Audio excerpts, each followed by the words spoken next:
Pascal à partir de 20h, s'il n'y a pas de prolongation bien évidemment. Émission spéciale de 20h à 21h20, puis ensuite retour sur le match, la seconde demi-finale entre l'Égypte et la Côte d'Ivoire.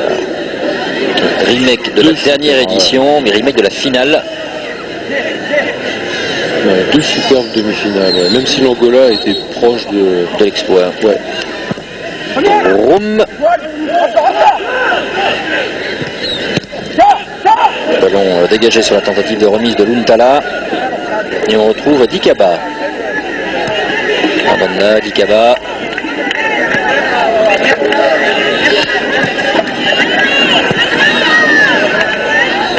Gungu qui est resservi. Il y a quel Clichy qui fait le pressing tout seul. C'était terrible. Tout le monde le regardait. Avec Toubi qui s'est fait reprendre. Il s'est dévissé. J'imagine vraiment Domenech regardant le pressing solitaire de Gaël Clichy. Ça, je pense que c'est des petits trucs comme ça qui doivent l'agacer un peu.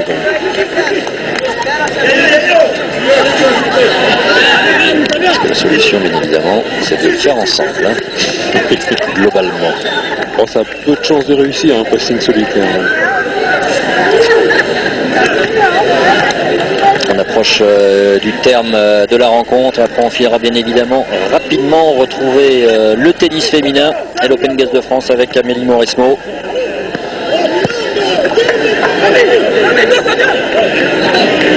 Sania.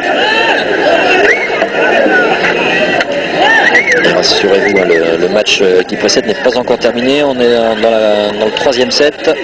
Attendez, est-ce qu'il y a des prolongations là? Ouais, mais il y a une deux fois un quart d'heure. Prévenir nos amis en régie. Il faut un vainqueur ce soir. Sania avec Jérémy Ménez qui se fait contrer. Et la République démocratique du Congo qui cherche à se relancer par l'intermédiaire de Luntala. La belle feinte de prise de balle.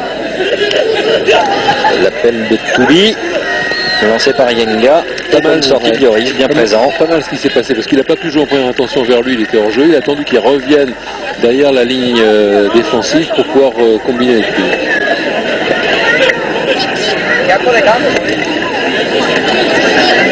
Briand qui commence à fatiguer, mais c'est bien légitime parce que lui, il n'y a pas eu de répit, hormis la panne de courant tout à l'heure.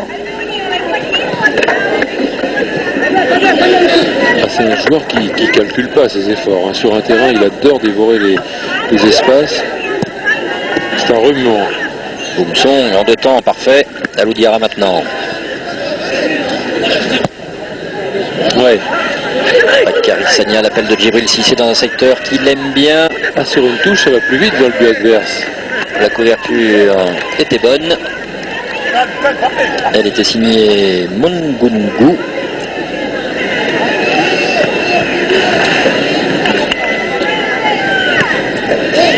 Ah, ça énerve. Oui, ça énerve beaucoup le jeu de corps du Monégasque. Et les attaquants. Alors, sachez aussi que n'importe qui peut le faire n'importe où sur le terrain. C'est pas la propriété, ce genre de geste, cette protection de balle avec le corps, c'est pas la propriété des défenseurs. Vous pouvez le faire n'importe où. Mais à condition d'être à une distance de jeu du ballon. Il faut toujours avoir la possibilité de le toucher. En gros, 1 mètre. Sania qui aura mouillé son maillot lui ce soir, le de l'équipe de France. Ouais, brillant bon Sania. Décalage, attention. Ouais, bien couru. Dikaba. Centre tendu de Dikaba, il n'y a personne sur le porteur du ballon. Merci Boumsong, ouais. Parce que sinon Yannick Yenga était tout proche de marquer le seul but de la rencontre. Ils sont bien regardés les Français. Les Dijonais, regardez, bon travail. Mais que ça se fait passer, Boumsong en couverture. Ouais. Bon jeu à deux là.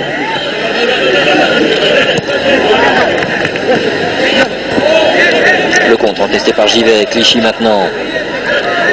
Roten. Cissé qui a décroché. L'appel de Ménez, mais brillant part dans l'autre sens. Dur pour Jérôme Roten, parce qu'il s'est retrouvé à jouer toute la partie, un poste qu'il sait qu'il occupera jamais en équipe de France. Donc ça doit être très frustrant finalement, parce que c'est une occasion de rater, de briller à gauche, là où il pourrait s'imposer. Il y a des passes décisives, avant que ce soit sur cette action par exemple. Voilà, typique. Ça aurait pu être un bon ballon. Il n'a pas eu l'occasion d'en effectuer beaucoup comme cela des services. Allez, les derniers instants de ce match amical de l'équipe de France à Prime face à la République démocratique du Congo. Il sera temps ensuite, on vous le rappelle, de basculer vers Coubertin.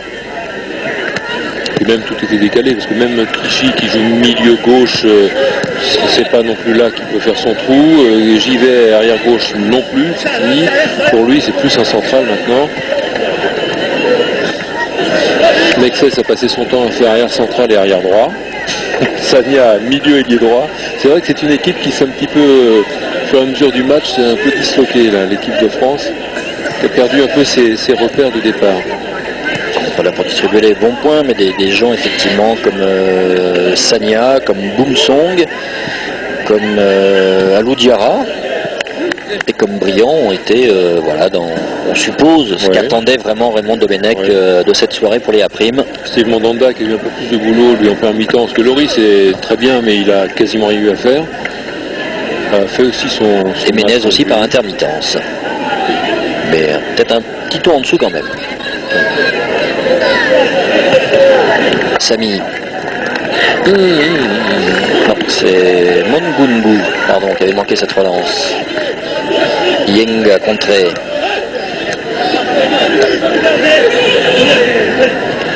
Ménez.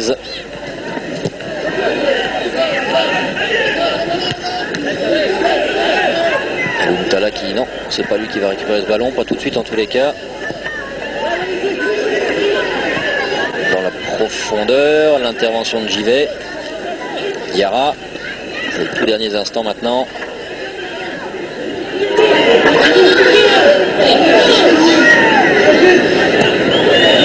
Brillant et Cissé, mésentente totale. Perfectible ce duo, Cissé Brillant.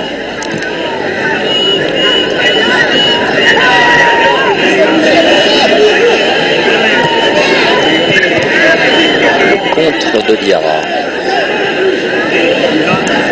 Clichy, Gaël Clichy, peut-être avec l'autre Gaël Givet.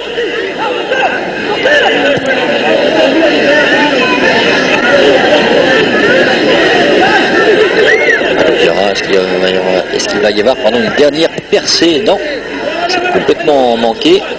Et ce sont les Congolais qui peuvent repartir. Oh, bien joué Molumbu. Il n'y a pas de hors-jeu, c'était couvert par Mexès là-bas. Landou Toubi. Oh, il a touché du crampon, estimé Molumbu. Pas mal ça, il fait Molumbu. Ensuite, Toubi, malheureusement pour lui, a manqué son contrôle, mais aussi victime d'une pelouse défectueuse. Ouais, pas très digne quand même d'un match international, cette pelouse de Marbella. Même si c'est un terrain à prime, on va dire. Hein. La pelouse et l'éclairage. Ah, il est revenu, c'est pas mal. Avec un travail de récupération. Et le coup de sifflet final de l'arbitre sur ce dernier ballon que convoitait Trésor Luntala. Avec ce score nul et vierge 2-0-0, mais on avait fait déjà la première conclusion. Voilà, il n'y a pas de quoi fouetter un chat. On va s'inquiéter quand même pour la cheville de Samir Nasri, qui était vraiment grimaçant. Et puis pour la petite blessure, sans doute